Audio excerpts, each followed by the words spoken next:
ఇల్లెందు నియోజకవర్గంలో బీఆర్ఎస్ కు దిక్కు లేకుండా పోయిందట.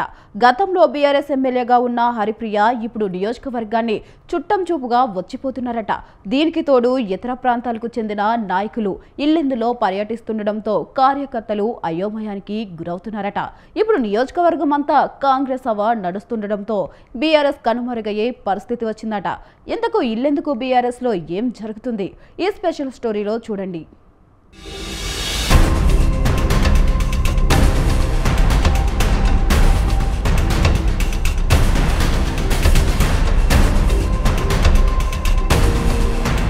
బీఆర్ఎస్ నాయకులు పార్టీ కార్యక్రమాలకు దూరంగా ఉంటున్నారా?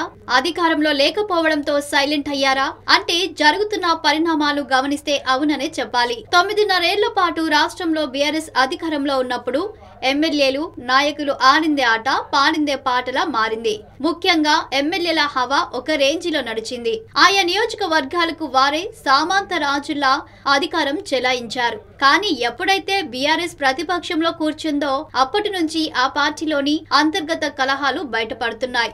నాయకుల మధ్య ఉన్న విభేదాల కారణంగా కొన్ని ప్రాంతాల్లో పార్టీ కనుమరుగయ్యే పరిస్థితికి వచ్చింది. భద్రాద్రి కొత్తగూడెం జిల్లా ఇల్లెందు నియోజకవర్గంలో బీఆర్ఎస్ పరిస్థితి నానాటికి పతనమవుతుంది. ఆ పార్టీ మాజీ ఎమ్మెల్యే హరిప్రియ వ్యవహార శైలితో గులాబీ నేతలు కార్యకర్తలు ఇబ్బంది పడుతున్నారు.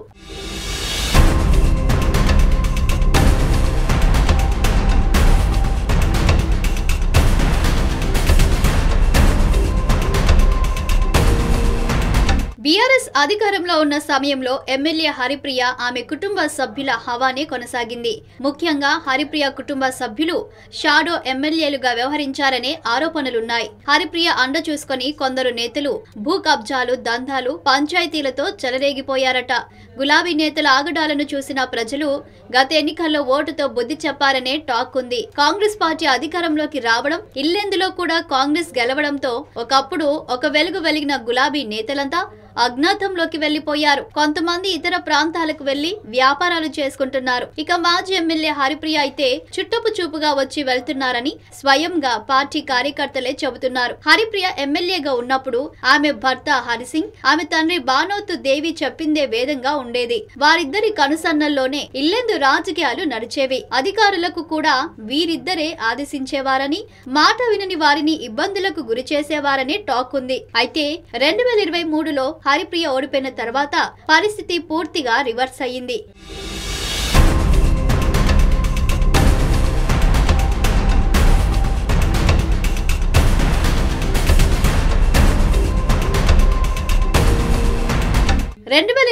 అసెంబ్లీ ఎన్నికల్లో కాంగ్రెస్ అభ్యర్థి కోరం కనకయ్య భారీ మెజారిటీతో గెలిచారు.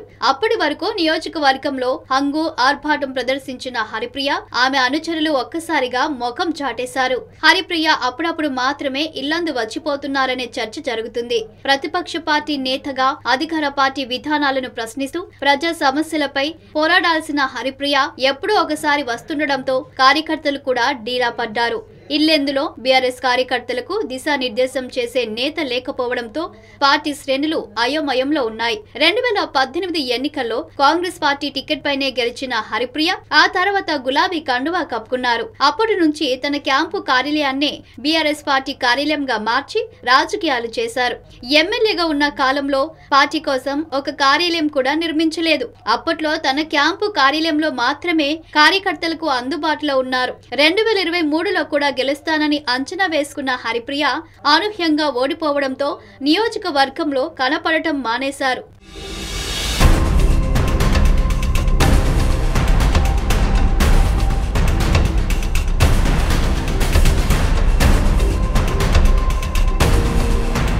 వాస్తవానికి హరిప్రియ ఎమ్మెల్యేగా ఉన్నప్పుడే ఆమె భర్త హరిసింగ్ ఒంటెద్దు పోకడలతో గులాబీ పార్టీకి తీవ్రమైన డ్యామేజ్ జరిగింది.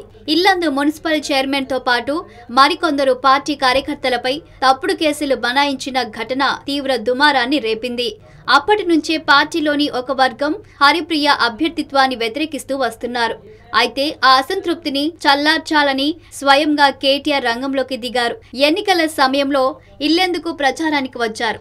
అయినా సరే గులాబీ పార్టీ ఇల్లెందులో ఘోరంగా ఓడిపోయింది. ఇక ఇప్పుడు గులాబీ కార్యకర్తలకు కూడా హరిప్రియ అందుబాటులో లేకుండా పోయారు. పార్టీ పరంగా ఒక కార్యాలయం కూడా లేకపోవడంతో కార్యకర్తలు నాయకులు కలుసుకోవడానికి ఒక ప్లేస్ లేదు.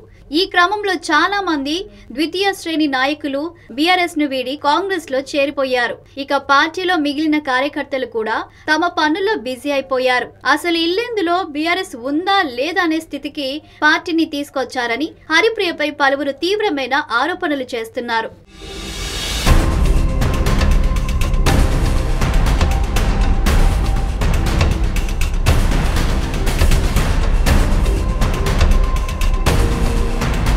మాజీ ఎమ్మెల్యే పార్టీ ఇన్ఛార్జ్ హరిప్రియ నియోజకవర్గానికి ఎప్పుడో ఒకసారి వస్తున్నారు.